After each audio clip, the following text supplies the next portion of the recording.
Welcome back to the Law and Crime Network. I'm Linda Kenny Bodden. We're going to head now to Idaho, where the accused Doomsday cult mom Lori Vallow Daybell faces multiple charges, including first-degree murder for the deaths of her children J.J. Vallow and Tylee Ryan, as well as her husband's first wife, Tammy Daybell. If convicted, the Doomsday cult mom faces life in prison. Well, our very own Gigi McIvey joins us from outside the Ada County Courthouse in Idaho. And Gigi, we learned that court ended early today. What can you tell us?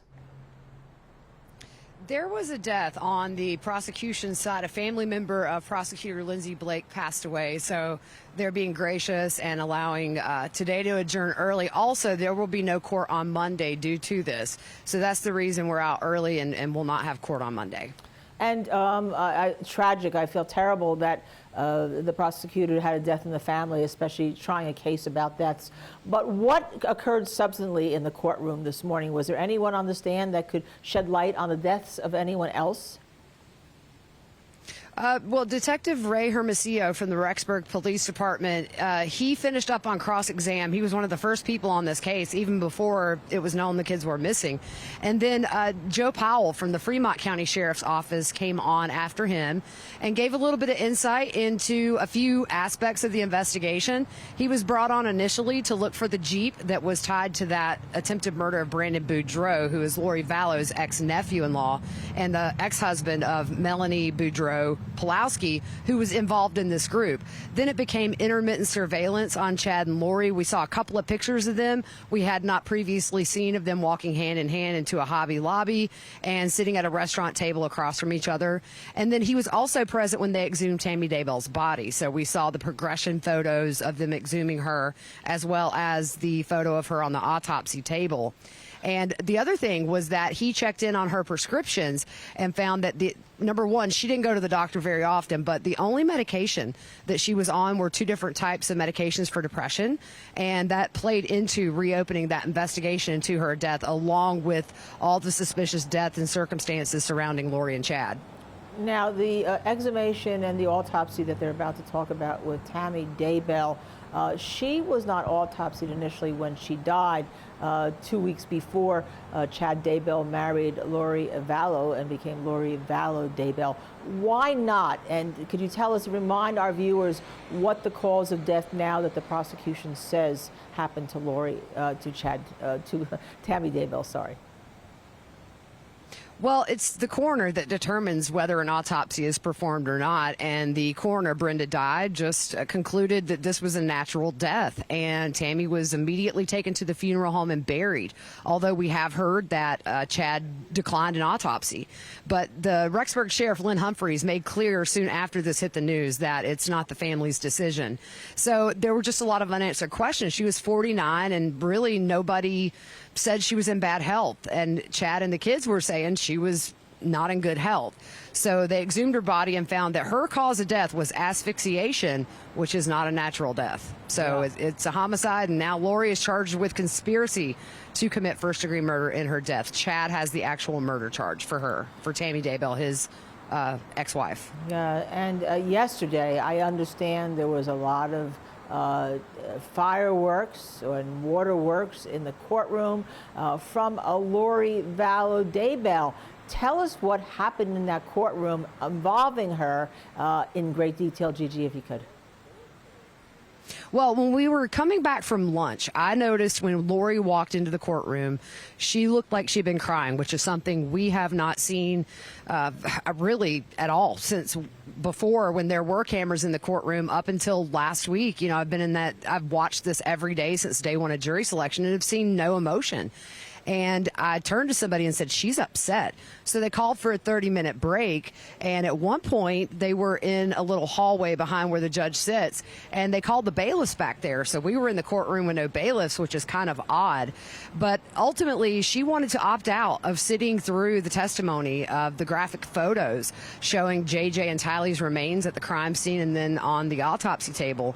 The judge ruled she had to stay. Interestingly enough, and it's total speculation on my part, heart, but she fell asleep. And I'm wondering if perhaps they did not medicate her, because I've seen no sign since day one of jury selection that she struggles to stay awake at any point. And yesterday, towards the end, she definitely was asleep for a good 20, 30 minutes. And let me ask you this. Yesterday, there were incredibly graphic photos of the children, and we heard this morning from private investigator Rich Robertson, who represented Brandon Boudreaux on that shooting, that he had identified the bodies, and he was sobbing when we heard the tape. Now, today, you have the first autopsy pictures of Tammy Daybell. How is the jury reacting to that? Do you see any, or can you tell, or has there been any indication that they are as emotional as the witnesses? Yeah, yesterday when the photos of the children's remains were shown, there were men and women with tissues dabbing their eyes. People were looking at Lori. Some of the jurors would look her way, maybe to gauge if she had any emotional reaction, although I did not see her look at any of the photos. As far as today, when the photo of Tammy Daybell was shown, you just see kind of that look of, wow, so tragic. I mean, just kind of a sympathy look. But yesterday, the photos of the children and the condition of their remains were very different. Tammy Daybell really just looked like she was sleeping peacefully, and the children's photos much more graphic and horrific. So those photos evoked a much more emotional response out of that jury yesterday. So we know what response the children's photos cause Lori Vallow Daybell to have. Today, when she sees the picture of her husband, Chad Daybell's ex-wife, on the table of the autopsy table, did she have any reaction? None. Lori was back to her normal self today. She was kind of giggling with her attorneys and writing in her book. She was watching the witnesses. She always makes eye contact with the jury. Now, yesterday after lunch, after they ruled she had to stay in there, she made no eye contact with that jury, had her head down and her arms crossed. She was not happy with that ruling, it seemed. But there was no reaction when Tammy Daybell's body was shown on the screen today, or the progression photos of when they exhumed her. Just none. And we heard from private investigator Rich Robertson, who was very impressive, that Brandon is the one who had identified the bodies of the children, but that he was shot at. Who does the prosecution saying shot at him? And was Tammy Daybell, who is the jury is seeing on the autopsy table today, was she shot at? And is that getting into this case? It is. Both of those. Brandon Boudreaux was shot at by Alex Cox, which is Lori's brother, who is now deceased, by the way. He died the day after they exhumed Tammy Daybell's body, ironically. And then with Tammy Daybell, 10 days before she died in her home, or was murdered allegedly by her husband, Chad, she was shot at. She had come home from a church meeting and had some things in her hand and saw a masked man, and she heard some pops, and the guy ran off. She actually posted about it on Facebook, about just a heads up for her neighbors. Nothing was ever found, but it was later revealed that that Alex had rode by that house several times that day, and Lori was overheard on the phone later that night saying to somebody, he can't do anything right. And we assume that's talking about Alex missing, because he missed the shot with Brandon Boudreaux, thank goodness, as well as on the 9th of October, just days before her murder with Tammy Daybell. So the only person that he actually shot and killed was Charles Vallow. We know now that Tylee's cause of death is not, I don't believe they're going to have one. We were told during jury selection, they were asked, can you convict without knowing a cause of death? Well, we know Tammy was asphyxiated. They haven't given a cause of death officially for JJ, but it's going to seem like suffocation. So my assumption is that Tylee's remains were in such terrible condition, as we saw yesterday, that maybe a cause of death will not be determined for her. Yes, so many deaths surrounding them. But let me ask you one other question that has now piqued my interest. It seems to me, the way the prosecution is trying this case, that Lori Vallow Daybell seems to be more involved than we initially thought. You know, instead of being the follower in the cult of her husband, Chad Daybell, she may seem to be the planner, given the prosecution's opening of money, sex, and power. What are your thoughts, Gigi? I think it's possible. It's, you know, I always say that Lori and Chad were like gasoline and fire. They fed off each other.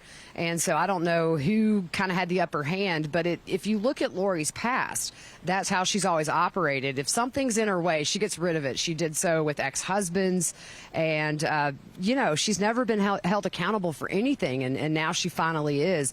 I wouldn't doubt for 1 second that Lori called these shots. I would not. Yeah. And I'm going to ask you one final question, Gigi, before I know I have to let you go. The condition of the remains of the two young children, Tylee and JJ, could you tell those who have not been following this case the horror of what the police found and what Brandon Boudreaux had to identify that Lori saw in court and started to weep? Yeah, JJ was wrapped in 2 garbage bags very tightly. Once they removed those, they saw that he had duct tape from his chin to his forehead as well as from ear to ear across his mouth. And he had duct tape from his elbows down to his hands. Around the hands, the duct tape was just in a ball. There was so much there. And then also his ankles were duct taped. After they removed all of the duct tape, you could see it was JJ. It was very apparent. And Detective Hermosillo said on the stand, after all that was removed, he knew that was the little boy he had been searching for months. As far as Tylee's remains, it was pieces of things, flesh and bone, nothing identifiable. They actually were able to identify her from her orthodontic x-ray. She had an irregularity in her jaw, and then later DNA confirmation, but there was nothing identifiable on Tylee whatsoever. Just horrible, Gigi, thinking of the grandparents and in that courtroom listening to this and obviously breaking down, but having such courage because of grandchildren, whether they were biological or not, just because of their love for 2 young kids. Thank you, Gigi McIvey. I know you'll be back at it soon when court resumes tomorrow. And of course, we hope that everything goes well as best it can when you have a death in the family for the prosecution. Thank you so very much. Thanks, Linda. When we come back, we are going to go back into the Colorado courtroom where another mother, actually a stepmother, but a caretaker, a beloved caretaker supposedly, actually, according to the prosecution, killed her stepson Gannon, 11 years old. On the other side, we'll listen more of the police interview of the biological father and the stepmother who is on trial. Stay with us.